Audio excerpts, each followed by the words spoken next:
Hello and welcome to part 3 of this series on financing by Property Profits Real Estate Business Building, where we help you grow a real estate business, not just a portfolio. My name is Gord Lemon and I've been involved in Canadian and US real estate for over 26 years. I've also helped many people build their real estate businesses as a real estate entrepreneur coach and speaker, and I'm also a published author with many real estate articles in a number of publications. As this video has some information which may be content and time sensitive, it is important that you pause the video, read the disclaimer prior to moving on.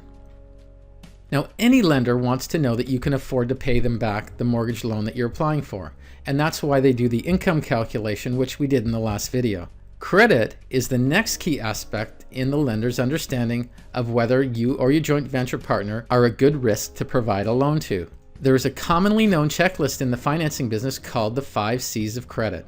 Now, each lender goes through these basic categories to understand if you're creditworthy. The first one is capacity. So how much debt can you actually handle?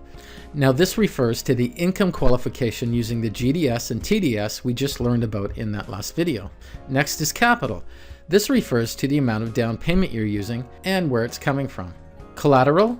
This refers to any other sources of backup capital, such as stock market-based investments or any other investments or rental properties and the like.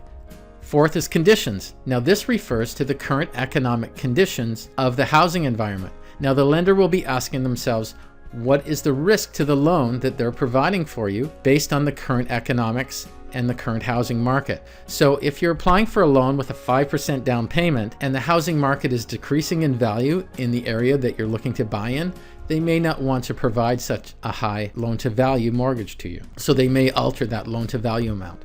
And lastly is character, which refers to your credit history, specifically how you've historically paid back the debts you've had to your creditors. And to understand this aspect, one must look at the credit bureau. Now, there's 2 main credit bureaus in Canada, which are Equifax and TransUnion. The credit bureau shows a lender all the creditors you currently deal with, as well as all those you've dealt with in the past. It shows them how many creditors you've paid on time, as well as how many you've paid late, and by how many months, and how many times you've done it. The credit bureau will also show your credit limits, your current balances, and your monthly payments. And this is how they get the numbers to do your income qualification. The bureau will also show any collections, proposals, and bankruptcies. The credit bureau will also produce a score known as a credit or FICO score, and this is calculated by a series of algorithms based on many factors, including what we've just spoken about, and it produces an overall score.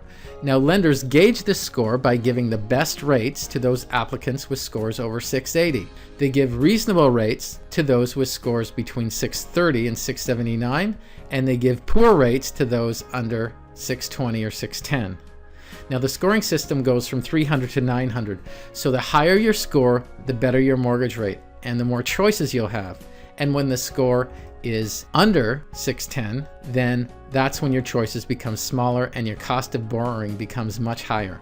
Now, we have a video on how to raise your credit score on another video on this channel, so check that out. And obviously, I highly recommend pulling your own credit score, because you should understand if you need to fix anything prior to having a pending offer on a property, and perhaps your financing doesn't come through because your credit score is low and you thought it wasn't, but you didn't know what you didn't know. There are always chances there could be mistakes on your credit bureau. Perhaps something hasn't been taken off that you've paid out, or something looks unpaid which you've paid out, but it doesn't show on the credit bureau, and these things need to be fixed, and they're common mistakes. The 5 factors which affect your credit score are repayment history. So this measures how quickly you repay your debts. To have a positive effect on your score, you obviously must repay your debts, such as credit cards, within 30 days. Once you become late on any of those payments, even if it's a $20 payment, you're experiencing a negative effect on your credit score. Next is outstanding debt versus high credit balance. So the amount of balance you hold in relationship to the credit limit you have is important. The higher your balance gets to your limit, the more your credit score is apt to drop. You want to keep your balances below 50% of your limit, and ideally at 0. Next is the length of your credit history. So this measures the length of time you actually had credit. So if you got a credit card years and years ago, even if you have an older MasterCard or Visa and you don't use it anymore, you should actually keep it and use it maybe 2 or 3 times a year and pay off that debt immediately, and you'll be doing yourself a favor. In fact, if you've got old credit cards, keep them and use those as the main ones that you use. Next is the number of recent inquiries. So lenders want to know that you're not a rate shopper.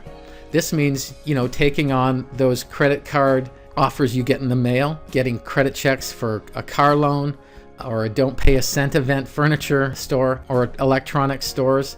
They're notorious for pulling your credit. Now, it's all fine if you're doing it sparingly, but if you do it regularly, this is not good, because each time a creditor pulls your credit at any time in any of these establishments, it pulls down your credit score, and it shows on your bureau for years. And then lastly is collections and judgments and liens. So if you have a collection, it's going to remain on your bureau for years. So make sure to remedy your financial situations, because even though you've got, say, an argument with a phone company or something, or what have you, something incidental that just out of principle you're not paying, you actually lose in the end if they've taken that matter to collections, because it's now on your bureau and it's pulling down your credit score. So you may actually lose a mortgage because of this, or you may have to pay out that collection anyway in order to get an approval. In closing, make sure to pull your credit and go to www.equifax.ca and go to Score Power, or transunion.ca and pull your credit. There's no effect on your score when you pull your own credit, even if it's a few times per year. You also need to know if there's been any fraud or any issues with a stolen credit card or anything like that. So it's great to check your credit. And as a real estate entrepreneur, you have to be in control of your credit, period. So that's all the time we have. Make sure to pull your credit and make the necessary moves to allow your credit score to be as high as possible. Lots more tips and strategies at CanadianREJVClub.com or PropertyProphets.ca. More videos on this channel. And don't forget to like us on Facebook. Thanks, take care. Watch the next video in this series. We'll see you again. Bye-bye.